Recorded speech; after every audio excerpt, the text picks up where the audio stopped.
ఆత్మను తెలుసుకోవడానికి చిన్న ప్రయోగం. ప్రశాంతంగా కళ్ళు మూసుకోవాలి.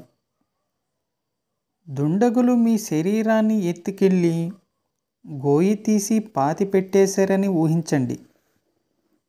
అప్పుడు మీ శరీరం మరణిస్తుంది. మీ శరీరంతో పాటే మీ మెదడు పనిచేయడం మానేస్తుంది.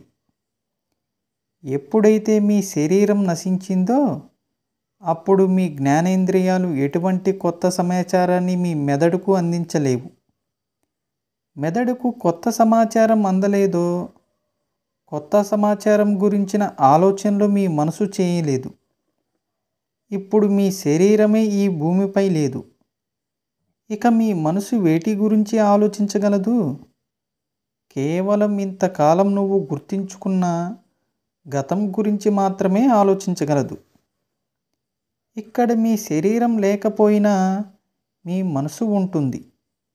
దీన్నే సూక్ష్మ శరీరం అంటాం. ఈ సూక్ష్మ శరీరంతో నశించిన ఈ శరీరాన్ని వెతకాలి. ఇది కేవలం ఇదివరకు మీరు చూసిన ప్రదేశాలకు మాత్రమే వెళ్ళగలదు. మీరు చూడని వెళ్ళని ప్రదేశాలకు అది వెళ్ళలేదు, చూడలేదు.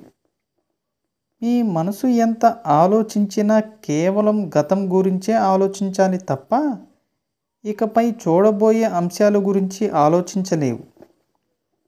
ఎందుకంటే అలా చూడడానికి సంస్కారాలు ఏర్పరచుకోవడానికి మీ కర్మేంద్రియాలు జ్ఞానేంద్రియాలు మీ మెదడు శరీరంతో పాటే నాశనమైపోయాయి. ఇక చూడడానికి ఏమీ లేదు. కేవలం ఇదివరకు నీ ఊహల్లో బ్రతికిన వాటిని నీవు మనసులో చూడగలవు. ఈ విషయాన్ని 1కి 10 సార్లు మీరు ప్రయోగం చేసి అనుభవంలోకి తెచ్చుకోండి.